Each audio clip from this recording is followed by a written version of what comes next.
Hi guys, it is April from Getting Cuckoo With It. Today we're going through the books that I have read that have gotten really high ratings on Goodreads. And we're going to discover whether or not I think they are the best books that I've ever read. Or not. Let's get into it.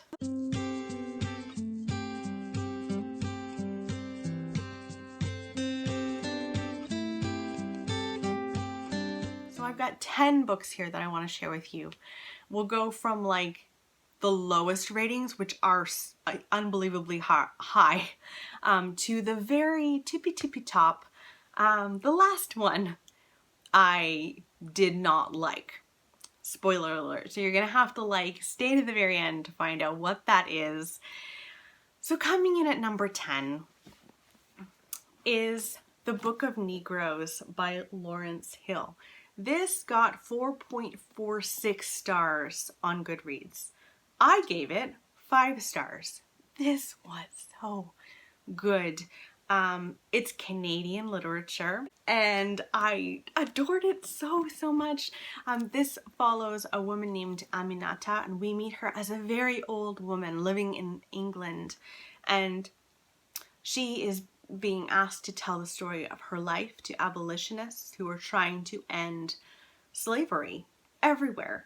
And it is about her life of slavery. She is kidnapped in Africa, and she's stolen away from her parents and sent to the south to live on a plantation. And she only really survives because she's a midwife, and she's trained and learned how to be a midwife. And she is useful because of that, and so she survives, and she goes all over the place. She also goes to Canada at one point, and it is the story of her life, and she is such a resilient, likable character. You are rooting for her the whole way through. So absolutely, this is one of the best books I've ever read. 100% Lawrence Hill is wonderful, and I need to read more by him. I've only read that by him, and he's fantastic.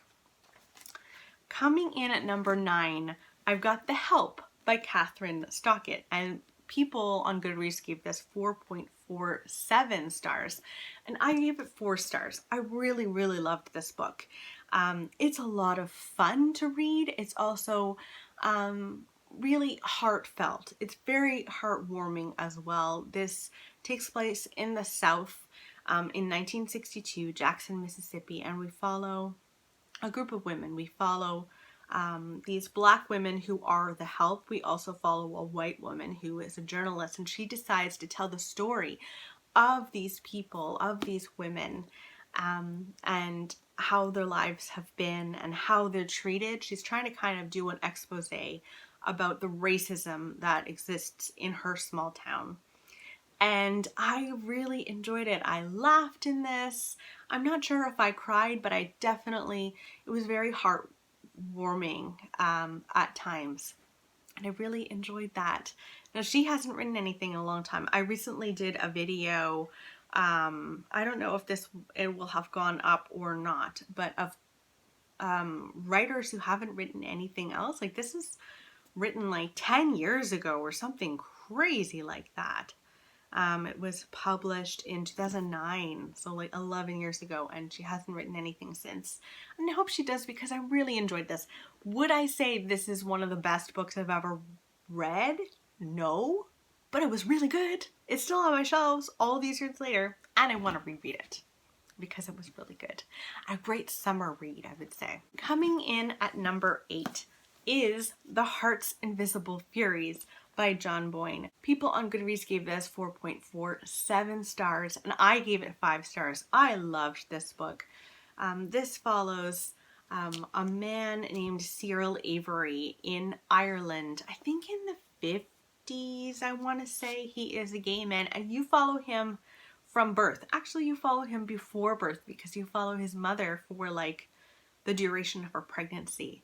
And it is about being gay at this time in a very religious country, where it is not, it's very much frowned upon to be gay. And it's his story, and it is about friendship and it's about love, and I loved Cyril. Even there were moments where you were like, you were doing the wrong thing, Cyril, you were hurting people, but I cared about him so much that I just adored him. Very character driven. A lot does happen to Cyril, but it is more of a character driven story. I would say this is one of the best books I've ever read. It was wonderful. Okay, so next is In Order to Live. This was given 4.48 stars, and I gave it 3 stars. This is a true story, nonfiction, about a woman who flees North Korea with her mother, and she survives and gets out, and it's her story trying to make it clear what North Korea is really like and what it's like to live there. It's terrifying. It was terrifying. I remember a scene at the very beginning. She's a little girl and she's being told by her mother, like, don't ever say anything against the government, because even, I think it was something like, even the bees can hear you and will whisper things. Like, that is how watched you are apparently in North Korea, which is terrible. I ended up giving it 3 stars because the writing wasn't like unbelievably amazing. And sometimes I think that even though you've gone something insane and you absolutely should tell your story, sometimes it's just hard to give it a really high rating because you might not have been a writer, and I don't think she was a writer. She's just telling her story. So I struggled with the writing a little bit. That said, it was very good. I think it's a very important book to read. I'm thrilled that I read it. I would like to read more about people who have escaped North Korea. If you know any stories about that, leave them in the comments below because I'd love to. But I wouldn't say it was one of the best books I've ever read. So tied with that is something that came in at 4.48, and that is Sweep by Jonathan Auxier, and I gave it 5 stars because I loved this book. In this book we follow Nan, who is a chimney sweep in Victorian London. She's a little girl, and one day she gets stuck in the chimney and she is saved by a monster, and it is about their relationship and their friendship, and I loved these characters so much. I now need to read everything by Jonathan Auxier. I love him. I think he's so talented. I really want to get The Night Gardener. I think he's written a couple more. So anyway, I adored this book. It's definitely one of the best children's books I've ever read. It was fantastic. Yes. Another children's book that's gotten a lot of love, and rightfully so, is The War That Saved My Life. This was given 4.51 stars on Goodreads, and I gave it 5 stars. I bought this. I got the second one. I really want to read that. And The War That Saved My Life is about Ada. She lives in London with her brother and her incredibly cruel and abusive mother. Ada was born with a club foot, and her mother has just shut her inside. She doesn't go to school. She doesn't go outside. She doesn't have friends because her mother is embarrassed by her. It is hard to read because it's so awful. But the reason that it's called The War That Saved My Life is because she leaves London and leaves her mother, because children at this time were often shipped away to the countryside because they know the bombs are coming and London will be decimated from the bombs.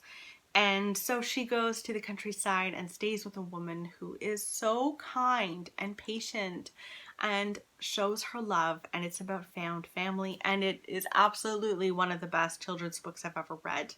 I love Ada and this woman who takes her in, Susan Smith, so much. So yes, it is one of the best books I've ever read. Next is The Lord of the Rings. People gave The Lord of the Rings 4.50 stars, and I gave it 4 stars. I wouldn't say it's the best book I've ever read. It's a series of books, really. It's just very long and descriptive. It's fantasy. Now, I don't read a lot of fantasy, so there is that.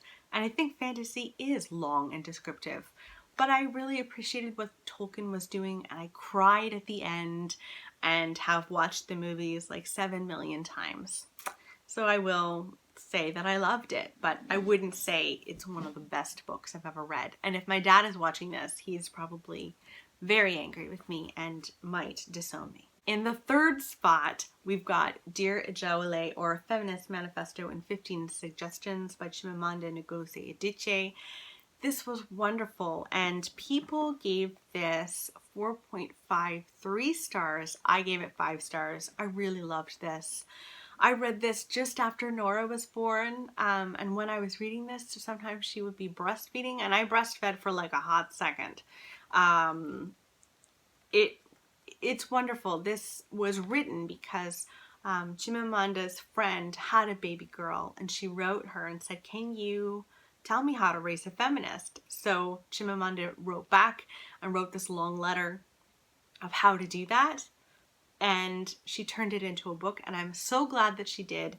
If you have a baby girl, you know of a friend who has a little girl or is pregnant, I also think it's important to raise our boys as feminists. It's like the perfect gift. It's so good. Oh my gosh. This is probably one of the best nonfiction books I've ever read. It's very short, so it feels weird saying that, but because it's so short, but it packs a punch and is so meaningful to me. So yes. The next one is Becoming by Michelle Obama. People gave this book 4.56 stars on Goodreads, and I gave it 4 stars. I enjoyed this. This is about Michelle Obama's life before becoming First Lady, after becoming First Lady, and since then. And it's wonderful, and she is someone that I admire so much. I really love her as a person, and I enjoyed reading this. I listened to this on audio, and I highly recommend that because she reads it herself, and it's really good. It's so nice to hear her. Yeah, I really enjoyed it. I wouldn't say this is the best or one of the best books I've ever read. I don't know why. I didn't give it 5 stars. I felt like she held a little bit back. Why she did that, I absolutely understand. She has lived a life in these last few years with very little privacy. So I understand holding a little bit for yourself, but I wanted it all out there. She went through IVF with her 2 girls. I went through IVF for Nora. And I wanted a little bit more information there about how she felt there, because I'm so curious and because I admire her so much. In any case, very good. Wouldn't say it's one of the best books that I've ever read, but really good. And the last book is The Nightingale by Kristen Hanna, and this was given 4.57 stars on Goodreads, and I gave it 3. This is an unpopular opinion. I didn't love The Nightingale. It's World War II historical fiction about 2 sisters trying to survive World War II who go about it very differently.